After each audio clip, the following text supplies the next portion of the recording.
Hey TCN, welcome back to part 2 of chapter 1 of Harry Potter and the Sorcerer's Stone. Like a good reader, I'm going to pick up and reread a little bit where we left off yesterday, because where we left off was people acting really strangely and Mr. Dursley being really confused about the owls flying around and mysterious people being in cloaks. And so that I can remember what happened, I'm going to reread just a little bit, and then I'm going to keep reading the chapter. So stay tuned for the rest of chapter 1. Mr. Dursley sat frozen in his armchair. Shooting stars all over the Britain, owls flying by daylight, mysterious people in cloaks all over the place, and a whisper about the Potters. Mrs. Dursley came into the living room carrying 2 cups of tea. It was no good. He'd have to say something to her. He cleared his throat nervously. Petunia, dear, you haven't heard from your sister lately, have you? As he expected, Mrs. Dursley looked shocked and angry. After all, they normally pretended she didn't have a sister. No, she said sharply. Why? Funny stuff on the news, Mr. Dursley mumbled. Owls, shooting stars, and there were a lot of funny-looking people in town today. So, snapped Mrs. Dursley. Well, I just thought maybe it was something to do with, her crowd. Mrs. Dursley sipped her tea through pursed lips. Mr. Dursley wondered whether he dared tell her he'd heard the name Potter. He decided he didn't dare. Instead, he said, as casually as he could, their son, he'd be about Dudley's age now, wouldn't he? I suppose so, said Mrs. Dursley stiffly. What's his name again? Howard, isn't it? Harry. Nasty common name, if you ask me. Oh, yes, said Mr. Dursley, his heart sinking horribly. Yes, I quite agree. He didn't say another word on the subject as they went upstairs to bed. While Mrs. Dursley was in the bathroom, Mr. Dursley crept to the bedroom window and peered into the front garden. The cat was still there. It was staring down Privet Drive as though it were waiting for something. Was he imagining things? Could all this have anything to do with the Potters? If it did, if it got out that they were related to a pair of... Well, he couldn't think of it. He couldn't bear it. The Dursleys got into bed. Mrs. Dursley fell asleep quickly, but Mr. Dursley lay awake, turning it all over in his mind. His last comforting thought before he fell asleep was that even if the Potters were involved, there was no reason for them to come near him and Mrs. Dursley. The Potters knew very well what he and Petunia thought about them and their kind. He couldn't see how he and Petunia could get mixed up in anything that might be going on. He yawned and turned over. It couldn't affect them, but how very wrong he was. Mr. Dursley might have been drifting into an uneasy sleep, but the cat on the wall outside was showing no sign of sleepiness. It was sitting as still as a statue, its eyes fixed unblinkingly on the corner of Privet Drive. It didn't so much as quiver when a car door slammed on the next street, nor when 2 owls swooped overhead. In fact, it was nearly midnight before the cat moved at all. Kind of making me think it's not really a cat. A man appeared on the corner that the cat had just been watching, and he appeared so suddenly and so silently that you'd have thought he just popped out of the ground. The cat's tail twitched and its eyes narrowed. Nothing like this man had ever been seen on Privet Drive. He was tall, thin, and judging by the silver of his hair and his beard, which were both long enough to tuck into his belt, he was wearing long robes, a purple cloak that swept to the ground, and high-heeled, buckled boots. His blue eyes were light, bright, and sparkling behind half-moon glasses, and his nose was very long and crooked, as though it had been broken at least twice. This man's name was, can you guess? Albus Dumbledore. Albus Dumbledore didn't seem to realize he had just arrived in a street where everything from his name to his boots was unwelcome. He was busy rummaging in his cloak looking for something, but he did seem to realize he was being watched because wait, that doesn't make sense. Let me go back and reread. But he did seem to realize he was being watched because he looked up suddenly at the cat, which was still staring at him from the other end of the street. For some reason, the sight of the cat seemed to amuse him. He chuckled and muttered, "I should have known." He found what he was looking for in his inside pocket. It seemed to be a silver cigarette lighter. He flicked it open, held it up in the air, and clicked it. The next lamp flickered into darkness. 12 times he clicked the put-outer,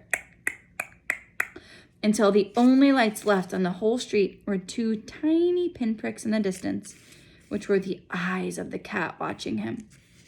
If anyone looked out their window, even beady-eyed Mrs. Dursley, they wouldn't be able to see anything that was happening down on the pavement.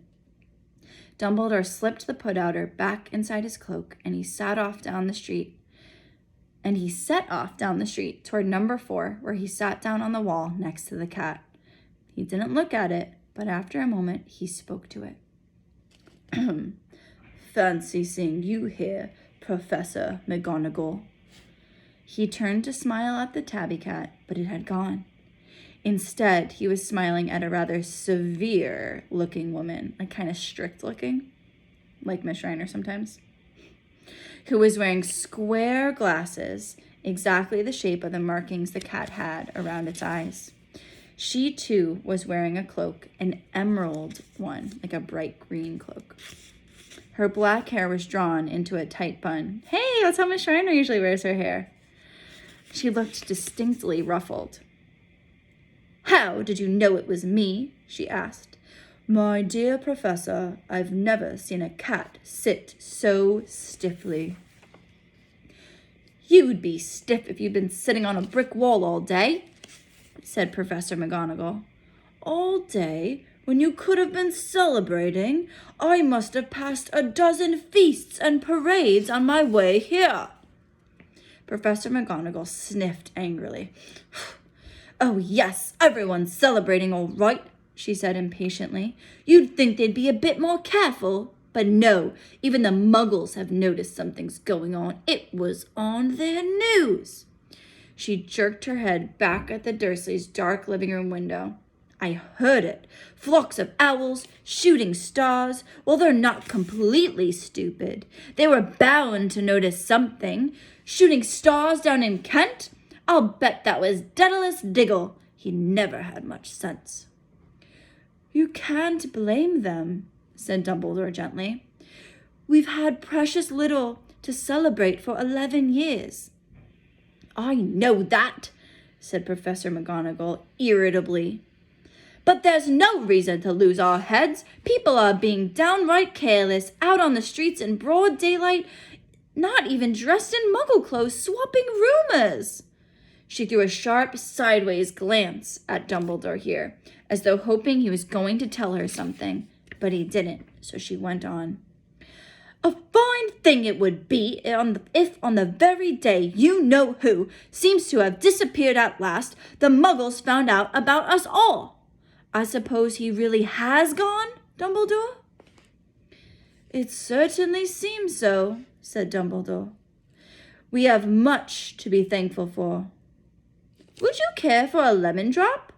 "A what?" "A lemon drop. They're a kind of Muggle sweet. That's like a candy I'm rather fond of." "No, thank you," said Professor McGonagall coldly, as though she didn't think this was the moment for lemon drops.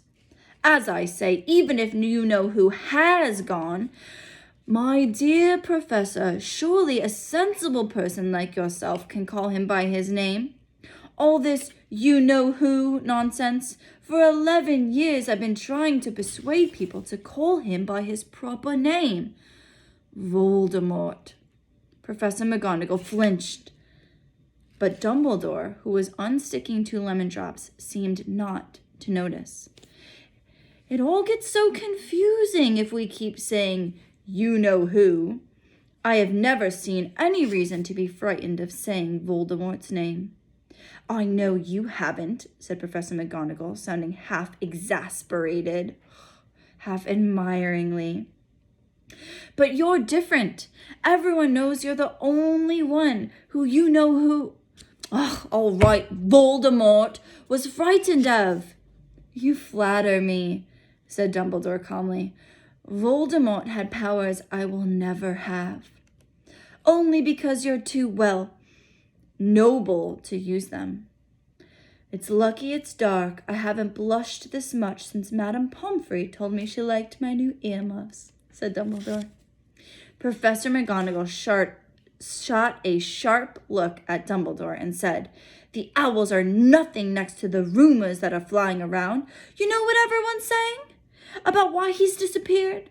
About what's finally stopped him?" It seemed that Professor McGonagall had reached the point she was most anxious to discuss. The real reason she'd been waiting on a cold, hard wall that day, for neither as a cat nor as a woman had she fixed Dumbledore with such a piercing stare as she did now. It was plain that whatever everyone was saying, she was not going to believe until Dumbledore told her it was true. Dumbledore, however, was choosing another lemon drop and did not answer.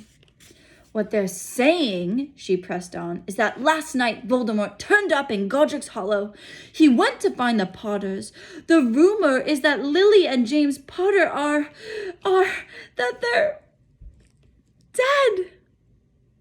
Dumbledore bowed his head. Professor McGonagall gasped, "Lily and James, I can't believe it. I didn't want to believe it. Oh, Albus." Dumbledore reached out and patted her on the shoulder. I know, he said heavily. Professor McGonagall's voice trembled as she went on. "That's not all. They're saying he tried to kill the Potter's son, Harry, but he couldn't. He couldn't kill that little boy. No one knows why or how, but they're saying that when he couldn't kill Harry Potter, Voldemort's power somehow broke. And that's why he's gone." Dumbledore nodded glumly. It's true?" faltered Professor McGonagall. "After all he's done, all the people he's killed, he couldn't kill a little boy? It's just astounding. Of all the things to stop him, but how in the name of heaven did Harry survive?" "We can only guess," said Dumbledore. "We may never know." Professor McGonagall pulled out a lace handkerchief and dabbed at her eyes beneath her spectacles. Dumbledore gave a great sniff as he took a golden watch from his pocket and examined it. It was a very odd watch. It had 12 hands, but no numbers. Instead, little planets were moving around the edge. It must have made sense to Dumbledore, though, because he put it back in his pocket and said, "Hagrid's late." Oh, I forgot my Dumbledore voice. "Hagrid's late. I suppose it was he who told you I'd be here, by the way?" "Yes," said Professor McGonagall. "And I don't suppose you're going to tell me why you're here, of all places?" "I've come to bring Harry to his aunt and uncle. They're the only family he has left now." You can't mean the people who live here!" cried Professor McGonagall, jumping to her feet and pointing at number 4 Privet Drive. "Dumbledore, you can't! I've been watching them all day. You couldn't find 2 people who are less like us. And they've got this son. I saw him kicking his mother all the way up the street, screaming for sweets. Harry Potter come and live here?" "It's the best place for him," said Dumbledore firmly. "His aunt and uncle will be able to explain everything to him when he's older. I've written them a letter." "A letter?" repeated Professor McGonagall faintly, sitting back down on the wall. "Really, Dumbledore, you think you can explain all of this in a letter? These people will never understand him. He'll be famous. He'll be a legend. I wouldn't be surprised if today was known as Harry Potter Day in the future. There will be books written about Harry." Every child in our world will know his name.